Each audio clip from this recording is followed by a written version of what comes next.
We are now. Hey, live people, you're all live. That's what it says on our screen. It says live. This is Miracles and Wonder Down Under in Waghorn Street Studio for the last time. Yes, you can see it's very empty and there's a mattress behind us. How very strange. You didn't think about the lovely purple bag with glowing art materials. Everything's packed up, ready to move away. Most of it's gone. What a fabulous day to do permission to feel in transition. Oh. No transitions. Well, there is transition between one house and the other. That's a transition. No, you're moving. You're moving, or you're settled, or you're settled. I don't know, I think I wrote about that last week. Either you're always in transition every second of every day, or transition is one of those things that we create, because you're always where you are. You know, because that sense of transition being, unless it's every second of every day, then transition is that sense of becoming and never being. That sense of, oh, I'll be there when I get there. I'm never here where I am.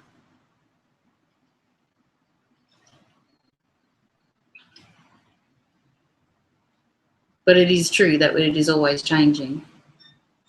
So we can always be in transition. So we're back in that paradox of life again. What's the paradox? Oh, well, that you're never wrong, but you can always change your ideas. That you're never wrong, but there's always another way of looking at things. Well, I think it just depends on, do you want to be in the art of becoming, or do you actually want to be? Like, if you have a choice. So it's not about being right or wrong, but in the art of becoming, in the concept of transition, in the concept of I'll be there when I get there, or once I learn this, it'll be different, or once I change this, it'll be better. That's forever being outside of the, you know, the sense of who you are now, the perfection of this moment, the miracle of this moment, being tuned to this moment. So your life is forever being led somewhere in some fantasy future or some fantasy past instead of right here. And it's not that you're wrong, but that's your existence and you have a choice. I think that's, you know, so the essence of that experience is in the choice that you make about those ideas. It's not that those ideas are right or wrong, but they become your experience. So what kind of an experience do you want to have?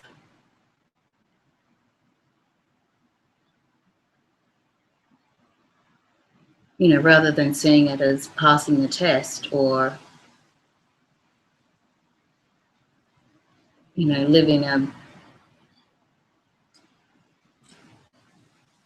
just thinking about all those prosperity things, living a more certain existence. Because I just think about that concept of being able to draw things towards you, focusing forever on what you're drawing towards you instead of where you are right now. Even when we were talking in the car about synchronicity, something came up for me. Because we really are always in synchronicity, but we're forever looking for particular signs. We're forever looking for it to be a particular way. But synchronicity is our natural state. If we could see what was happening right now. You know, like even those feelings, that sense of whatever's coming up for you right now, that is, if you like, evidence of synchronicity, because whatever's coming up for you is your conversation. It is pointing you to your effortless self. It is pointing you to the miracle of this moment, how to be present, how to be effortless. So those synchronicities aren't things that we, you know, we have when we're doing it properly, or when we're calm and untortured. You know, it's more about how can you see that they're happening all the time? How can you see that they're happening right now?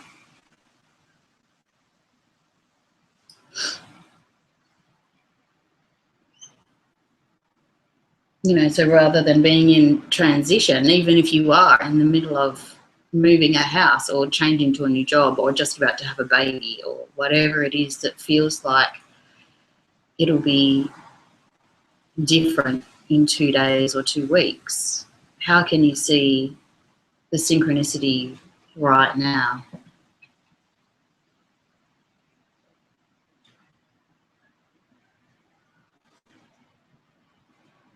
You know, that art of becoming. I just think about those people that work their whole lives to retire and then get wiped out in a car accident and never actually get to have that experience that they're waiting for, forever waiting, forever working towards.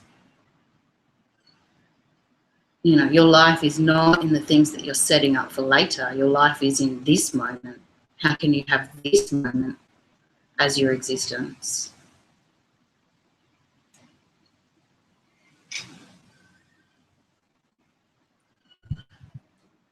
You know, but not as one of those throwaway Thelma and Louise, I'm just going to go off the edge of a cliff because it doesn't matter what happens to me tomorrow. How can you be in that holistic way where you are, I mean, I wouldn't say managing your conditions, but I would say paying attention, you know, so you still have the things that you think you need.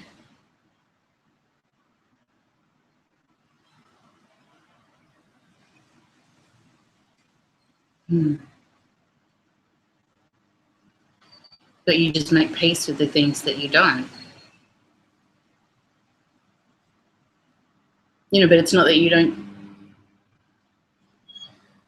pay your rent because you're not thinking about tomorrow. You're being present in that holistic way. But if that money is not there, you're not thinking about the potentials of the money not being there. You're thinking about it in a way as the money's not there, as the conversation with the cosmos. What do I need to pay attention to? How am I paying attention right now? How can I be with this situation no matter what? How can I have that inner peace no matter what it looks like is going on? Because I don't have access to all the information. I have access to how can I be with this right now. As I saw, I feel like people go inner peace from inner peace. How can you have inner peace when you are in turmoil? Like, that's not the experience I have of life. My experience of life is upset and distress and I'm crying again, or I'm, you know, like, how do you, you know, you're saying have inner peace with tumultuous emotions. That's all I have is tumultuous emotions. Yeah. Don't give me inner peace now. That's all right. For some people, they can pay their rent. I can't pay my rent today. I don't have a house to go to. You might be able to transition into a house and call it not transition, but I can't even transition. I don't have a house to go to. I don't know. You know, like, I feel like whenever people talk to us about inner peace, for most of us, it feels like we're way outside of that. We're on another planet.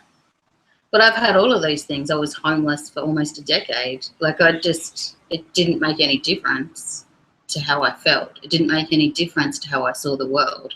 It's not about the things that are happening outside. It's not about what it looks like. None of those things matter unless you make them matter. You know, because the minute you sort one thing out, your brain, if that's what you're doing, the minute you sort that one thing out, then the next thing will come into your consciousness and you'll be working to figure that out. And then as soon as that's figured out, you'll be working to work out the next thing. And if it's not about working out the next thing, it's about how can I make, you know, get the next lounge or improve my technology or increase my income. You'll always be chasing the thing that you don't have. Your focus will always be on the thing that needs to be fixed, healed, or changed. You will never be where you are. And I'd say for most people, that is their emotions. That is, I'm feeling shit. I want that to change. Yeah, but I need to find the thing that will change that feeling in me to something that feels better, to the inner peace. I want the inner peace. How am I going to get the inner peace? but the feeling is not the condition. They're the two separate things. The condition doesn't impose the feeling. The feeling is the feeling, and the condition is the condition.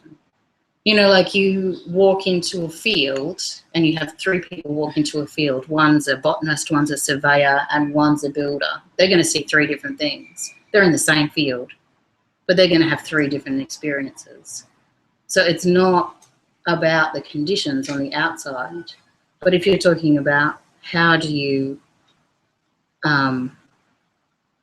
be with the feelings that are flowing through you, it's by knowing that they don't necessarily have a reason. Don't attach them to the conditions in your existence, because there's a sense that, you know, by trying to explain them, by trying to say, because I feel angry because. You don't feel angry because, you feel angry.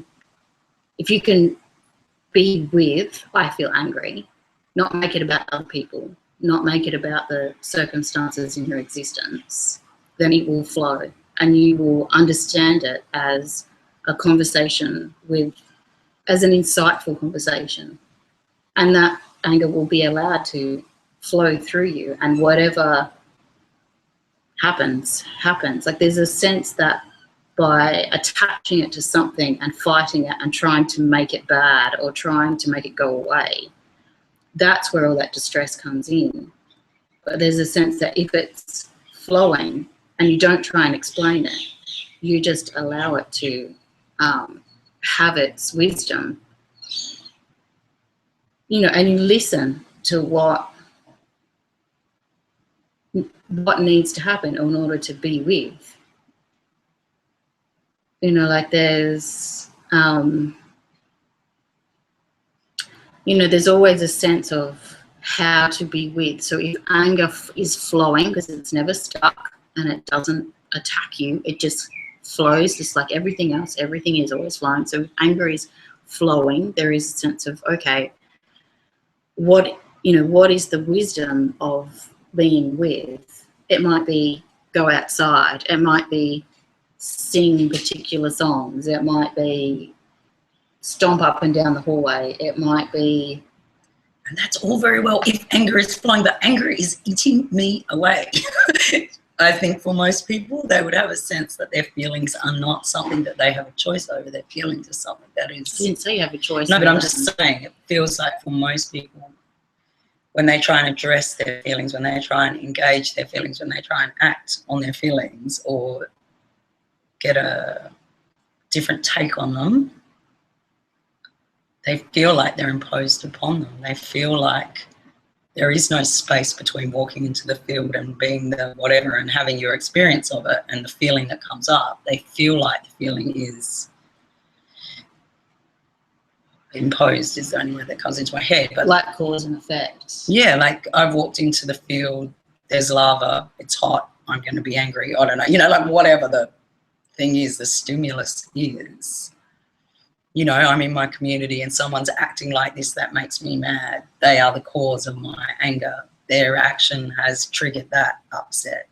Yeah, no, see, and I think that's where... But I'm just saying that's where the cosmology comes in. I think that's where, when you do the course, there's a sense of that whole cosmology. You begin to understand how all of that was put in place and how it's serving you, and how having access to this new cosmology gives you a different sense of what that might mean and how to be in it. You know, I think that's... And I just get a sense of people going, well, that's all very well if I live in your enlightened mind, but I've got a bloody husband to deal with today. He's giving me the shits. Like, you know, like I've got to deal with it. I want to know now what to do with my wave of emotion that's crashed down on my head. But I think I want the answer. Just give me an answer so I can fix it. But I think that cosmology takes you into a sense where you're able to be in those situations and know it's not about other people. So even that sense of, you know, my child is, my husband is, my council is, my government is, all of that becomes a sacred conversation, and you begin to understand that whatever the feelings are that come in, even though it looks like cause and effect, it's correlation. And the correlation is the conversation that you're having, and it's an insightful conversation. So those things are coming up for a reason, and they don't necessarily make sense as they're coming in, which is where the allowing is part of that cosmology. And then once the allowing occurs, that's when the insightful conversation becomes apparent, because without that allowing, you're still trying to make sense, you're still trying to fight, you're still trying to blame other people and have control. But when the allowing occurs, there's a sense that there's this space created, and it feels like an expansion. I mean, I would be reluctant to say that that's what it does, but it feels like an expansion in that allowing, because it also feels like a contraction in the reasoning. You know, that sense of being asked to explain, you know, what's that face or why are you acting that way? That feels like a contraction because it doesn't allow you to be in it. It's people asking you to be cognitive about it. Someone moving furniture downstairs. Whereas the allowing, the flowing of any of those feelings feels like, it feels like your conversation, I'm not sure how else to explain it, it feels like you are having a conversation with the cosmos, no matter what it is, whether it's ecstasy or anger or frustration or uncertainty. It feels like when you drop into it and you know that it's happening for a reason, but you're not necessarily clued into what that reason is, but you know that you can trust it, there is a feeling that your interconnection becomes apparent. You know, the fact that you are interconnected all the time, it's impossible for you to be separated, full stop. And that's part of that cosmology as well, where you always know that no matter what it looks like, you are always interconnected. There's no other way of being, unless you choose to have an experience where you feel separated.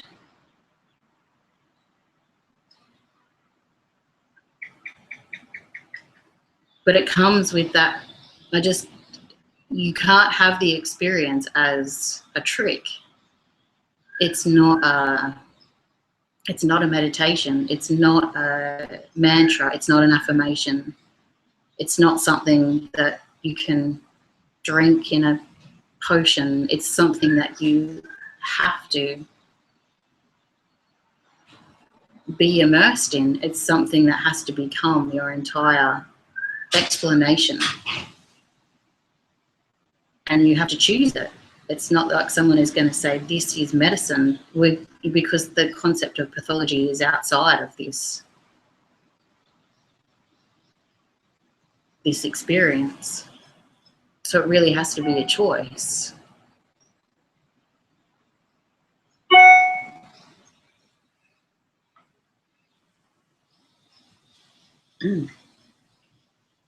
I just feel like people get confused and go, so you're asking me to choose to allow nuclear war, child exploitation, cancer in my body. You're asking me to allow all the things that I don't like to be allowed. I'm talking about feelings. I'm not talking about things that look like they're happening outside of you. I'm talking about your experience. I'm talking about the explanations that you come up with. I'm talking about how you engage. I think that is most people's experience from trying to make sense of the world, is walking through a world and going, oh, look, there's nuclear war over there. What am I going to do about that? How can I change that situation? Oh, look, there's child exploitation over there. What am I going to do about that situation? That makes me feel something. That makes me feel something. You know, like those things that make us feel something are the things we go, how do I have more of that? How do I take that out of the picture? And so when you're practicing in separation, there is a sense that that is bad and that's over there and that's not divine, and this is good and this is over here and this is divine, and I can keep those two things separate, and I can have a battle between these things over here, which I have deemed good because I'm so wise and I have all the information, and I have deemed all these things bad, and I'm going to pit them against each other until one of them wins. And somewhere in there, you have an experience of yourself as either belonging and meaningful and safe, or useless and disconnected and unsafe. You know, like you have this, because the thing is, what happens when you tune into the interconnection of the universe as the I am? What does it tell you that your job is? With all of those things playing out on the planet, what does that source of information tell you? Does it tell you to be in distress? Does it tell you to go over these things in your brain again and again and again so that you can't focus on what you're doing right now, so you can't look after the people around you, so that you can't feel the interconnection of your divine identity? What does that source of information tell you to do? Because I don't think I can tell you what that is, but I think that's a great place to start. I think if you have a sense of, if you're looking at something in the world and you say, this is bad and I need to fight it, when you tune into that interconnection of that divine voice, what does it tell you? Does it tell you to kill people and make people wrong and, you know, enslave people to your way of thinking? Is that what it tells you? Does it tell you to create oppositions? Does it tell you to look after some people but not others? Because I think there's a sense that when I tune into that voice, it tells me that whatever is occurring because of people's choices. And the most divine way that I can engage that is to tune into those people that are making choices, knowing that everyone is motivated by the desire to feel loved. And that if I can tap into that channel, then connecting to each person, every time I have a conversation with a human being, that's what I tap into. So if I'm tapping into the person that's making decisions about nuclear energy or about economics or about whatever it is, I'm tapping into their desire to feel loved and I'm engaging them on that divine channel. There's some way for me to see them as spirit sees them, to understand that they are doing the best they can with what they have, and that if on this human level I'm going to make a connection with them, I need to make it from that point. I need to make them part of my conversation with the cosmos, because it's only through spirit that I can have an experience of inner peace. There is a sense that I don't have access to all the information, but when I drop into the gentleness of the way spirit sees people, even those people that you've deemed evil or making evil decisions, spirit still, you know, the angels still stand with them. Spirit still stands with them. And there's a way of tuning in to that voice that allows you to be with them as well. And I feel like there's people out there just going to give up because they are just overwhelmed with feeling like they're in, and it feels like they're in response to what you say, where you're going, oh, it's fine, just be calm, just tune in, just be with what God sees. I didn't say fine. No, I'm just saying that's what people hear. Yeah. Because most people are going, fucking hell, I've been saying I am oneness, it's a benevolent universe, I am oneness, it's a benevolent universe, I've been calling it in, I've been waiting for it to come, and all I get is you're a piece of shit and you can't fucking affect the things you want to affect, and it makes you wild. Like, I don't know, like I feel like people's immediate response is a huge sense of betrayal or upset, or which is only possible in duality. You can't have an effect in oneness. You are oneness. You can't have an effect requires that there be two parts and one part affects the other part. That's not oneness, that's two-ness. It still feels like people are roaring out there and going, that's all very well for you to try and impose your cosmology on me, but the reality of the cosmology that I live in is that this world is fucked. People are getting hurt. I've been hurt. Life is hard. I don't get what I want. No. It just feels like the emotion that comes through when you say, when you say just be with the feeling, it's like, be with the feeling. All right, you give me permission to be with the feeling. And the kettle lid comes off and the steam starts coming out and their ears are exploding. To listen to that, to take it in, it also feels like they're taking it in. It makes me think of the 10 Commitments book. Like they're taking it in at the level of, and I go of their experience outside of themselves, their experience where they are seeing their reality as their engagement with the outcomes or their engagement with the outside things. You know, like the reality is about, I don't know, I'm just thinking about my weekend, you know, it's like, am I in a community that is functioning and working, or am I not in a community that's functioning? Have I got relationships that, blah, blah, blah. You know, they're, people's sense of their reality is not about their internal world, it's about the external world and how the external world acts on them. Like when Mel says what she says, can I feel a resonance with it, or does it spring up in me upset because I don't have that level of inner peace, I don't have that calm, I have a raging emotional world inside me that I've tried to do something with, and no matter where I come at it, it's biting me on the ass and I'm not getting the outcomes I want. But inner peace is not about calm. I never mentioned the word calm.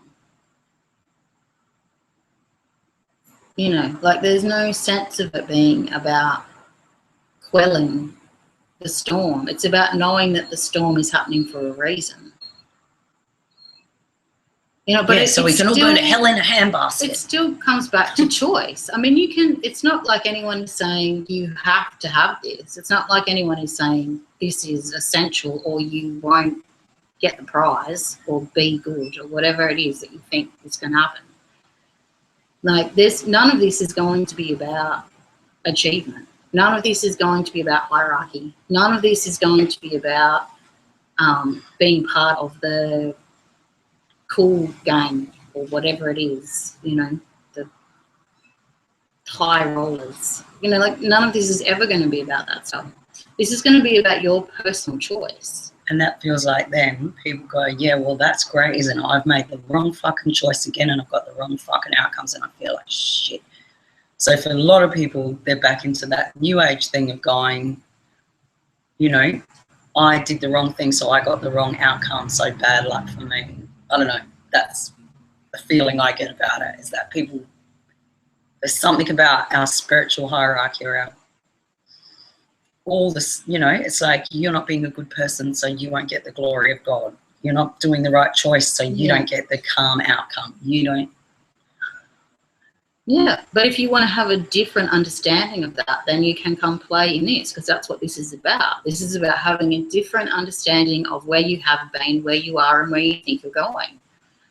And I mean, that's what it is. It's giving you another option. It's giving you an option that's not going to make anything you've done in the past bad or wrong, because you can never be off course. And it's giving you a concrete way of understanding it, a concrete way of restoring what it is that makes the decisions that you've made in the past the most sacred decisions that you could have made, and that they're based on the beliefs that have been serving you your entire life. None of them have ever been leading you astray. There's no way for you to come back onto some aspect of who you are and say, oh, it was that bit, that evil bit kept taking me off course.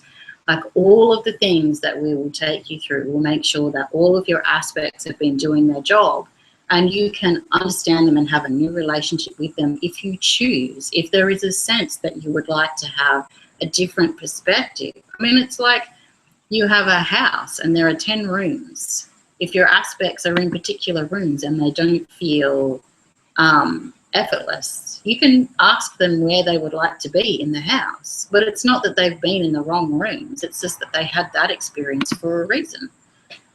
And you can understand what that reason is when we take you through the 8 weeks. But it's not that you need to correct it. It's just that you have a choice. You know, you can walk into that field and go, I'm going to focus on all the weeds, and I'm going to focus on the building that's not there, and I'm going to focus on all the money it's going to cost me, and I'm going to focus on all the people that it's going to take me away from. Or you can walk into the field and go, this is amazing. I can feel spirit here. I can see the essence of the elementals, and I can focus on the voice of the planet, and I can sit here and be with myself. I mean, it doesn't matter what situation you walk into, wherever you focus, you're focusing for a reason. And the course will take you through how that works so that you can go, oh, I get it. I get why I walk into that situation and focus on this. I understand how I can be with the feelings that come up and not connect them in a cause and effect way, and understand anything that occurs as a correlation, so that it takes everything, you create space for yourself. You know, there's a sense that it's never about other people, and it's never about the stuff that you have or don't have. It's always about your conversation. There's something, that's where that inner peace comes in, is that it re-explains, it kind of redesigns your experience. So there's no blame, shame, or control. You know, taking those things and understanding where they have served you is one aspect of it. And then being able to be in that situation and not needing that to be true anymore allows you to be with in a different way. And there's no prize. It's not like it's a form of enlightenment that was unreachable before. I mean, you are divine. There's no way to separate yourself from that. You are having an experience of your choosing somewhere, but it's a choice of the entire divine. It's not just a choice. There's no sense that your individual person is separate. So the experience is a shared experience, even though you think, you know, there are things outside of you attacking you or helping you along the way or indifferent to you. There's no way to separate that expansion and contraction, that movement of experience is always interconnected, no matter what point of the expansion and contraction that you're at.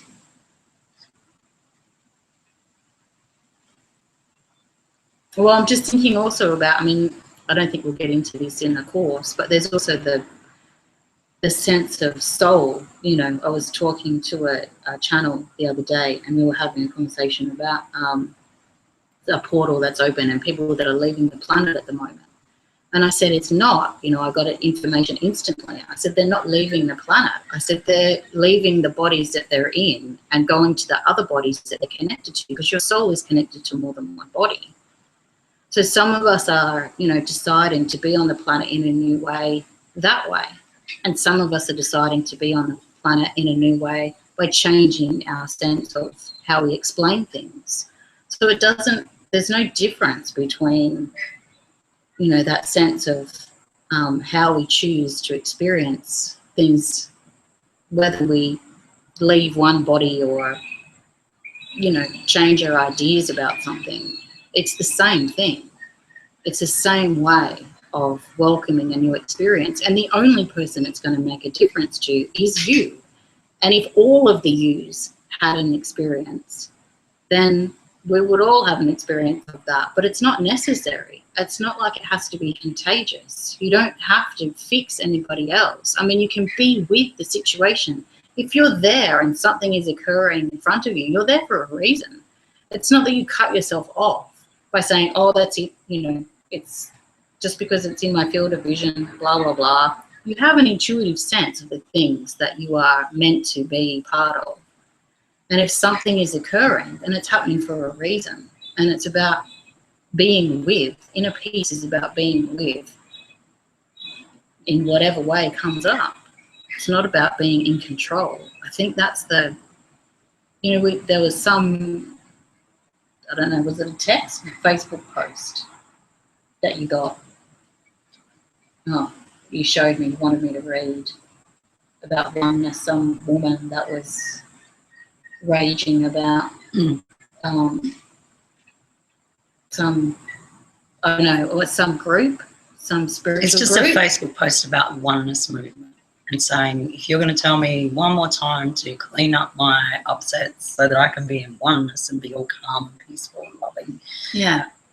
you can all get fucked. Because Yeah. I'm fucking angry and I'm feeling all these emotions that are tumultuous and I want to own them. It's about being alive and it's about feeling, and I want to feel my Yeah. feelings, and don't tell me to be something different to what I am. That's it. Tell me to have a different experience than my experience. Yeah, and there's no sense that your feelings are bad or wrong or need to be controlled, but you can have a sense of them as sacred if you want. But at this point, you are, I was going to say, I don't know what to say, banging your head against the wall is a good example. Or, you know, you feel like you're ready to kill someone. It's not to express them necessarily either. But if it's not about other people, and that's what I say, like when we do the course, that's what we take you into. Like you understand the feelings as a sacred experience. So if the anger is present without the story that it being about a cause and effect situation, what would it be about? And that allows the emotion or the feeling to be present without the need to rage against other people or the conditions of your existence. There is a sense of being, and that's where it becomes expansive, when you can allow the emotion to be sacred. It expands. I'm not sure how else to explain it, but that's what it feels like for me. I mean, maybe it will feel different for you, but when it's not attached to what you think other people should or should not be doing, or when it's not attached to where you think you should be or not be, or, you know, some other story about what you think is happening around you, there's a sense of that emotion. It's like a divining rod. It's incredibly powerful. I mean, I'm not saying you don't feel the rage. You feel the rage, but you understand it in an elemental way. There's a sense of it truly moving through you, and it carries information. But it's not to make sense of it while it's happening. Like, it carries information as it's flowing. You know, and there is always something flowing. It's not like when that emotion, you know, dissipates, nothing is flowing. There is always something flowing through you. And that's what I mean about that synchronicity. Like, there is a sense that whatever feelings are moving through you. There is a, you know, that they are all divining rods. They are all information carriers. There is no point in your day that information is not passing through you, that you are not having that insightful conversation.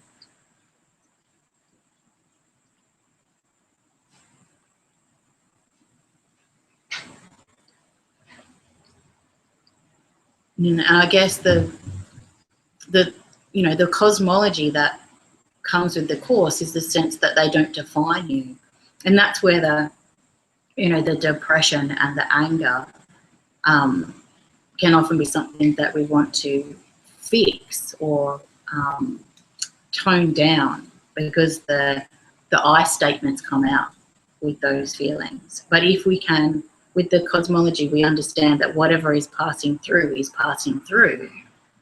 You know, there's a sense that you don't begin to define yourself by those experiences. And for people who haven't been with us for the last 3 weeks or over time, whatever, I guess there is that sense of, within the course, even the 3 weeks previous to these were permission to play, permission to rule, and permission to dance. And there's no, you know, you don't have to do the course in order. You don't have to get these concepts in a particular way.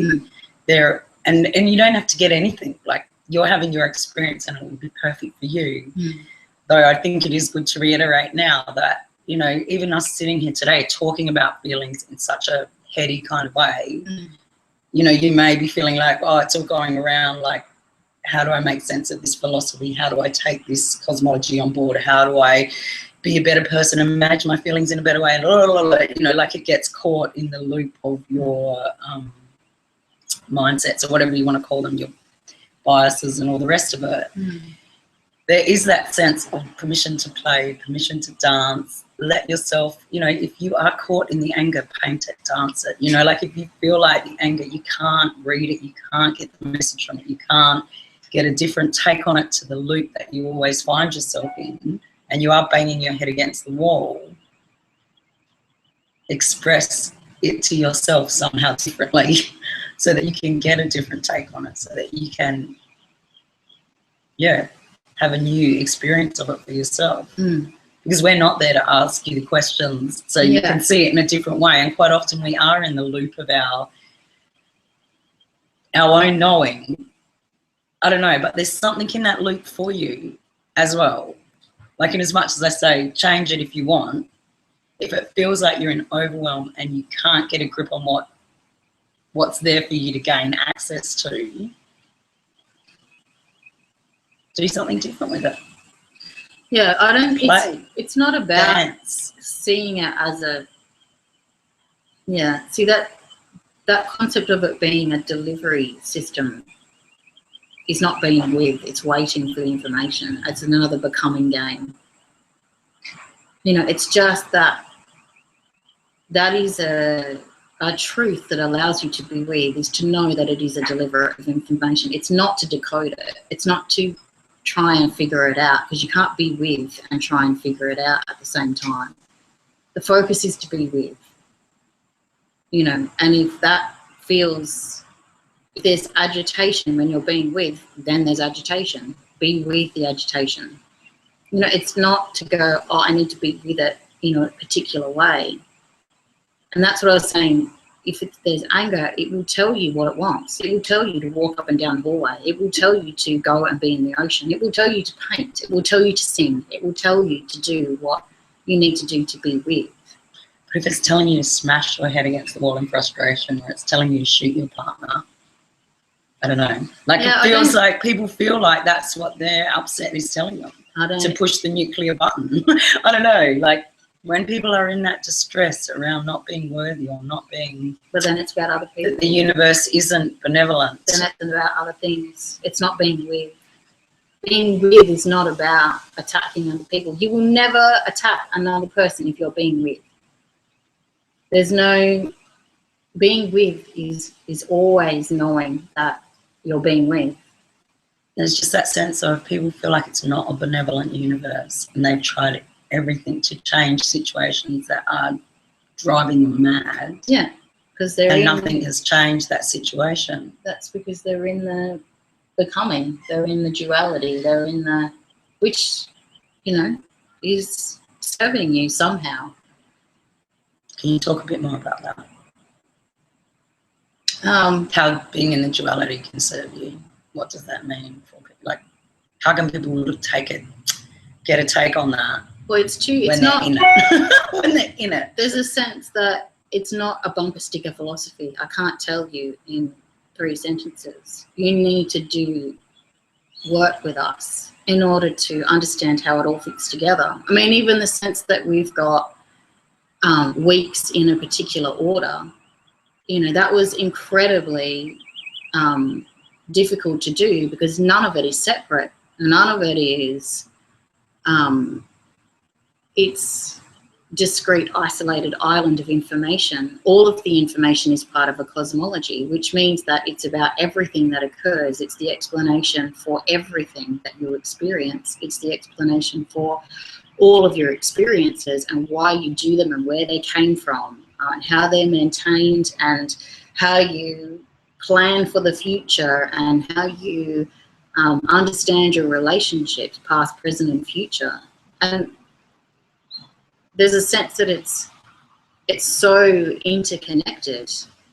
It's not something that you can tease out and say this thread is here, and if you understand this thread, then all of these things will be different. Like, the whole cosmology needs to cascade into your experience in order for any of it to be true. There's no it's not a salve. It's not like you go to meditate for an hour and then you feel better for a while until something comes in to disrupt that, because there is no disruption. You will understand whatever comes in, because you will still meditate. You will still do what you do. So the ideas of being separate, the idea of duality, the idea of cause and effect, have come in with the beliefs that keep you safe, make your life meaningful, and help you have a sense of belonging. They work with you to make those things your priorities. So if you took on a belief that feeling safe is about, having people stronger than you to keep badness away, then you will do that. You will feel safe when there are people bigger than you are in your life, and you will feel unsafe when they're not there. Even if those people that are bigger than you abuse you in some way, if that primary belief was being safe is about having people stronger than me defend me, like the other experience of that will be that I need that and I will perpetuate that in my existence, and I will feel unsafe when they are not there, even if they are the perpetrators of the violence against me.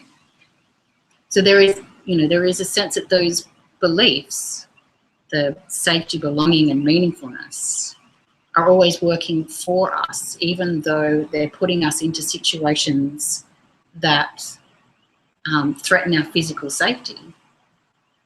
So it's being able to understand where those things come from and being able to say, you know what, I get that you've been looking after me my whole life. I put this idea into existence and you have been defending my ideas like a spiritual warrior. And now I am going to have a new experience of this. I'm going to give you different beliefs so that I don't have to have these same experiences. I can choose to be safe in a different way. But until you understand it's about that, and it's not about some karmic punishment, or it's not about some, childhood trauma, it is about the beliefs that we have taken on that our aspects are defending. So this concept of duality is giving you explanations of things in particular ways that also keep you safe and give you meaning and a sense of belonging. So nowhere along the way have you had a belief, whether it's about duality or about safety, that is wrong or needs to be removed. Somewhere along the way they have been serving you. I belong with the good guys. They have been backing you up. Yeah. I belong with the good guys. I'm a good guy. So if there is good and bad in that makes sense. I belong with the good guys. In your cosmology, if there's good and bad in your cosmology, then your aspects, your belief system will back you up in that. Your perceptual biases will back you up like spiritual soldiers. That is their job. They don't have a choice. They are aspects of you. You are the person that has a choice. So all of that has been serving you, even though your experience of that has been traumatic. But how can you understand it in a way that you know you have just been backed up your entire life? You are still interconnected despite all of those experiences. So it's never about making that stuff wrong or less than. And it's not, because then when you look at the people around you, you're not going to try and convince them or convert them because you know that it's serving them perfectly. And if they happen to have a conversation with you and ask you a question, you can give them an answer. But it's never about herding other people towards what you think is better for them, because you are so busy being with. You don't have time or energy to go out converting other people. There is a sense that, spirit will tell you what conversations to have, even if spirit doesn't talk to you in your ear. And that's where some of these feelings come in.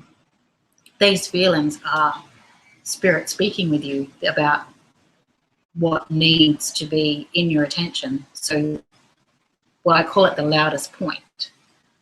So the feelings are your loudest point.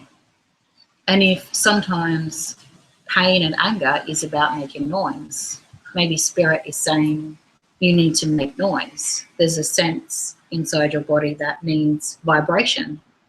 And so you physically experience pain and anger so that you can do that, because it's not occurring in another way. And if you can tap into that, if you can allow that anger or allow that pain and then get that sense that it's about making noise, you won't get it during it. Like, it's very rarely that you get during it. It's kind of in hindsight that you go, oh yeah, I get it, it's about making noise. So then you can begin to make noise and you can have that conversation with spirit in a new way. But I'm not sure if that answered the duality question. How does duality... How you going out there, people? What are you feeling? What are you feeling about that? But it is... And I think that's the other thing too. There is no end game. You know, you're not going to get to the end of this video and go, oh, I feel better now. I feel inner peace. Fabulous. I'm going to sit with that all day and be happy. Fabulous. They've fixed it. They've turned the key in the lock of my heart, and now I am an enlightened being and I can have cosmology that makes the whole world make perfect sense. La! Angels singing. Cue angels singing. But I think it's also about, like, just knowing that anything that we do is going to be about what spirit sees in you. So even the thing that you think is incredibly terrible that you need to be punished for, we are going to be the angels' voices that say, we still love you. That doesn't make you unlovable.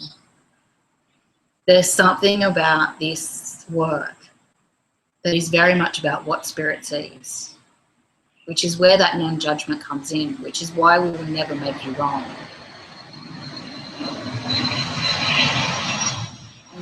There's this, that's the most important thing for me.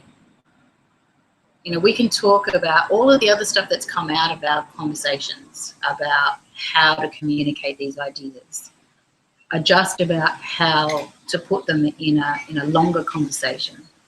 But for me, it is really just about heart alchemy. It's about, what does spirit see? What would the angels say in this situation? What does spirit know about you right now? That's the thing that's the most important focus. That's the thing that I will come back to. And I think that's the thing about play and dance and everything else that's I don't know, endearing, is that thing that the angels are not going to just stand around being holier than thou and go, oh, please shift your visualization so that you can hear in the right place, see it from the right place. They might just take the piss and have a laugh with you and dance around on the sand. I don't know, like, they're not, it's not how we see it. It's not how we've separated the sacred from the human. The angels don't see it that way. You are the angel. And the angel is what you are in so many ways. Like, where you're looking at the angels or your picture of the angels and going, oh, if only it could be like that one. La! And just be this unmoved, unchanged beam of love beaming out. It's not necessarily how we planted it. We're humans for a reason.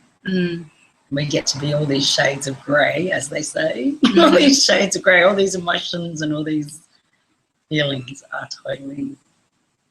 We have choice. None of those other vibrations or entities, or however you want to label them, have choice. And even though they're aspects of us, they're the aspects of us that don't have choice. We are the only ones that have choice. I think that's the main, you know, even in that, it's hard. I need to draw pictures in order to explain it. And I guess even as you go out into the world today, and think, permission to feel, what am I supposed to do again? Permission to feel. They say I've got permission to feel. I've got to feel. You know, it's just about choice in how you of course you're going to feel things. Yeah. And that's where those priorities come in. One thing is permission to feel it. Let yourself have that. Whatever you have is yours to have for a reason. Like, if you are feeling like banging your head against the wall, it's there. It's yours. Yeah. Feel it. Somewhere it can't hurt you, in the sense that it can't hurt you. Yeah, unless you act on it. But even that, you know, that idea of priorities, that idea of rules that we make up for ourselves. If you're on the bus and you feel like bursting into tears, maybe you're meant to. You know, and maybe it's not about you. Maybe someone else needs to be sitting next to the person that burst into tears, and they're going to have some incredible, insightful conversation with the cosmos. It's not because you don't have access to the information. And this is what I'm saying. The things that you're being asked to do aren't necessarily about your discrete individual identity, because there's no such thing. We're interconnected. The things that we're being asked to do are about the fact that we are an interconnected divine being.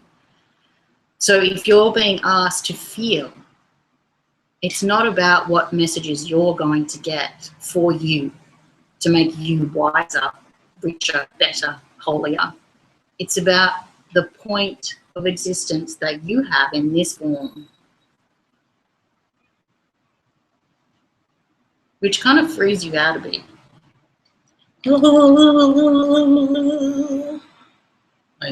Yeah, but it is. I know it's not so serious. I'm freed out, mate. Look, a little bit like this. It's a beautiful thing. People. And if props help, use props. Thing. Like, I always have this vision when I get the shits and I get cranky, I stomp around like a 2-year-old having a tantrum. And my husband goes, we need to get you some Wellington boots, some pink Wellington boots, so I can stomp around on the house having a tantrum. And that, like, if props help, have props. Because if you can play into those emotions, I don't know, that's part of your experience as well. That's part of your effortlessness. And it's not to diminish them, because real anger and real suicidal thoughts cannot be made into play. But you can drop into them in a way that doesn't define you. But there are other points. Like, it is a spectrum. You know, there is a whole series of points in anger. There's not one experience of anger. So at some of those points, you can play. You can have boots or hats or no clothes or whatever it is that you need to do, sing opera. And other points you can't. And respect that.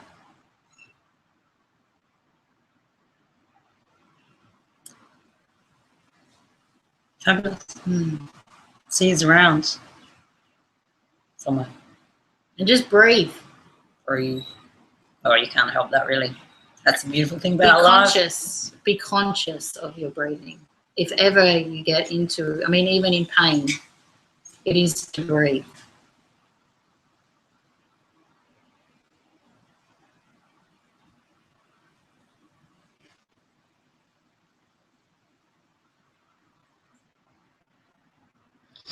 See you later, alligators.